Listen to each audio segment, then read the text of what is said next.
주문 들어왔을 때 하나하나 굳이 삶을 필요 없고요. 미리 뭐 12분 정도 만들어 놓고 차갑게 보관해 놓으면 돼요. 저는 메뉴 개발자잖아요. 그리고 되게 오랫동안 메뉴 개발했었잖아요. 근데 제가 팁 하나 드릴게요. 요즘은 이런 제조회사들 있죠. 제가 아까 살얼음 얘기했잖아요. 살얼음 80g을 옆에 놔주시면 돼요. 국수는 워낙 저렴하기 때문에.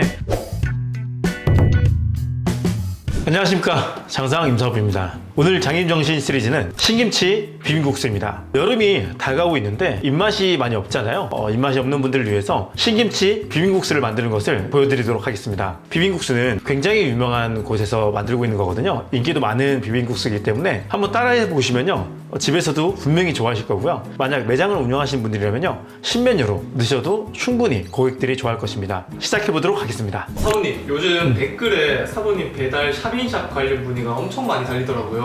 여러분들 샵인샵에 관련해서 궁금한 게 있으시면 이 장상 임사부 채널이 아닌 임사부 샵인샵이라는 채널이 따로 있습니다. 그쪽에 문의를 주시면요, 굉장히 많은 정보를 얻으실 수 있고 궁금한 것에 대해서 얻을 수 있을 겁니다. 임사부 샵인샵 채널에 들어가셔서 구독하시고 그쪽에서 정보를 얻으시면 될 것 같습니다. 신김치 비빔국수는 재료가 되게 간단하게 들어갈 수 있는데, 최소한의 제가 알려드리는 이런 메뉴들은 매장 안에서도 판매할 수 있게끔 신메뉴로 추가해서 판매할 수 있게끔 아니면 업그레이드 할 수 있게끔 만드는 메뉴들입니다. 집에서 만드는 것보다는 조금 더 들어가 있는데 재료 한번 설명해 드릴게요. 댓글 중에서 좀 더 쉽게 개량하는 방법을 알려달라고 했는데, 저 같은 경우는 실질적으로 매장에서 판매할 수 있게끔 만들기 위해서 디테일하고 정확한 정보를 주려고 하기 때문에 모든 재료를 다 그람수로 설명해 드립니다. 그람수로 설명하는 이유가 결국은 누가 만드냐에 따라서 맛의 차이가 없게끔, 플러스 마이너스가 거의 없게끔 만들기 위해서 그런 거기 때문에 양해 부탁드리겠습니다. 자, 재료는 당연히 국수면이 들어가겠죠. 저는 소면을 사용합니다. 뭐 중면을 사용해도 상관없고요. 국수 80g, 신김치 다진 겁니다. 다진 거 50g,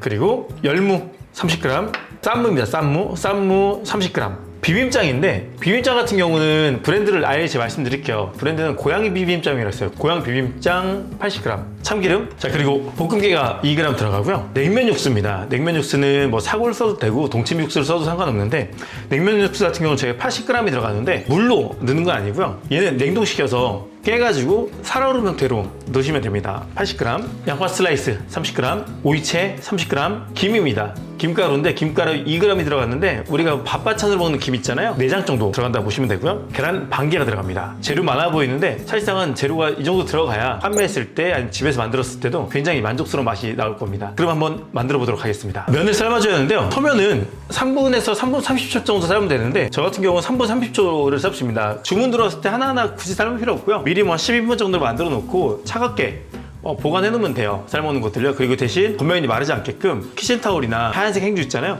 그걸 적셔가지고 위에 덮어놓으면 됩니다. 그래서 얘 같은 경우는 3분 30초 삶아주면 됩니다. 사모님, 보통 모든 국수집을 가면은 거의 다 소면을 쓰더라고요. 네. 중면을 따로 안 쓰는 이유는 있나요? 소면과 중면은 두께 차이가 있고, 그리고 사용하는 방법도, 사용하는 요리도 다르기 때문에, 소면 같은 경우는 즉석에서 바로 빨리 삶아 먹을 수 있고 가벼운 국물 요리, 뭐 비빔면은 둘 다 똑같고, 그다음에 중면 같은 경우는 좀 더 묵직한 국물들, 예를 들어서 뭐 칼국수가 됐던 이런 형태의 느낌을 만드는 게 이제 중면이야. 그래서 이렇게 사용처를 구분해서 하지 보통은. 근데 나는 이 소면하는 거는 비빔국수고 최대한 빨리 만들 수 있게끔 하기 위해서 소면을 쓰고 있고, 저는 메뉴 개발자잖아요. 그리고 되게 오랫동안 메뉴 개발했었잖아요. 근데 제가 팁 하나 드릴게요. 요즘은 이런 제조회사들 있죠. 예전에 한 뭐 10년 전, 15년 전보다 제조회사들이 굉장히 잘 만들어요. 직접 뭐 김치를 담근다, 직접 소스를 만든다, 이런 것들 있잖아요. 굳이 할 필요 없습니다. 왜냐면 너무 잘하는 회사가 많기 때문에 잘하는 회사만 잘 찾으면 돼요. 어떤 브랜드이죠.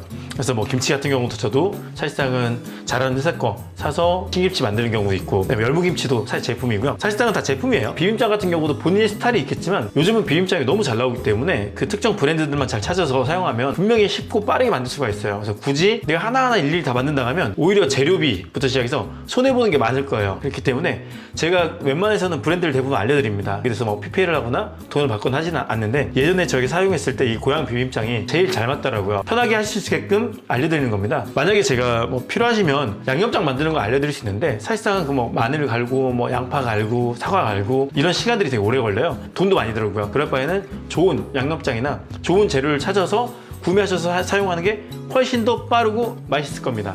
면은 다 삶았습니다. 차가운 물에 완전 빡빡 문질러줘야 돼요. 그리고 물기 한번 쫙 빼주고요. 네, 용기에 담아놓으면 됩니다. 사모님, 사모님 그 끓고 난 면은 왜 그 찬물에 엄청 그렇게 막 빡빡 씻어야 되는 걸까요? 첫 번째로는 이제 차가운 물에 쓰는 거는 면을 탄력을 더 좋게 해주기 위해서 찬물을 씻어주는 거고, 두 번째는 빡빡 미는 이유는 그 전분기 묻어있는 것들 때문에 그래.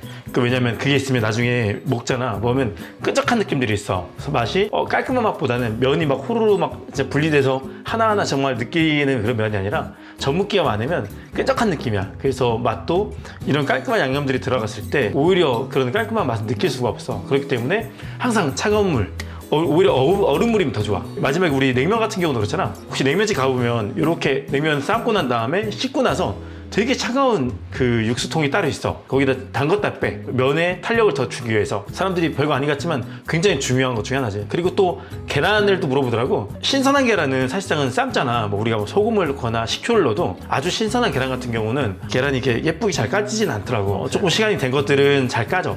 그리고 만약 거기서 소금하고 식초를 보통 넣는데, 식초 같은 경우는 이제 응고작용을 좀 많이 시켜줘. 뭐냐면 우리가 이제 계란이 깨지잖아. 그러면 삶다 보면, 그러면 깨졌을 때 흰자 흘러나온 것들을 나오자마자 최대한 빨리 응고시켜가지고 많이 흘러내리지 않게끔 만드는 역할이 식초고, 소금 같은 경우가 이제 껍질을 약하게 만들어주는 경우, 그리고 소금이 이 삼투압작용을 통해 가지고 계란이 안에 있는 수분이 빠져나오지 않게끔 만들어주면서 흰자와 노른자를 더 탄력 있게 만들어주는 거야.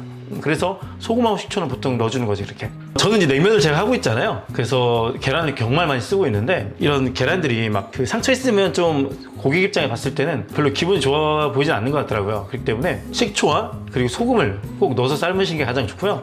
근데 저 같은 경우는 워낙 사용량이 많기 때문에 저희는 그냥 삶은 계란을 아예 구매를 해서 쓰고 있습니다. 왜냐면 그 계란을 저희가 뭐 한 판이고 두 판이고 뭐 세 판이고 삶았을 때 그걸 까는 시간도 있고요. 그리고 까다가 잘못해서 버리는 그 로스 나는 것들도 있기 때문에 쿠팡이나 아니면 쇼핑몰 같은데 네이버나 검색하시면요, 삶은 계란 다 있습니다. 그래서 그런 거 쓰시는 게 훨씬 더 시간을 많이 아낄 수 있고, 그다음에 최상의 상품을 줄 수가 있습니다. 자, 그렇다면 이제 만들어 보겠습니다. 비빔국수는 뭐 어려운 거 없어요.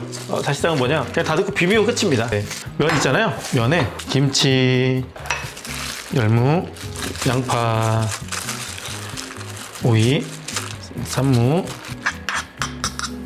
비빔장, 참기름, 얘를 비벼주시면 됩니다. 자, 이렇게 골고루 잘 비벼주시면 되고요. 자, 담을 때는 한 번에 다 담지 말고요. 국수를 예쁘게 담을 때 뭐냐면, 뭐 예전에 회사에서 할 때는 있지만 야마몰이라고 그때 당시 막 이렇게 알려줬어요, 선배들이. 그래서 야마, 일본어로 산이잖아요.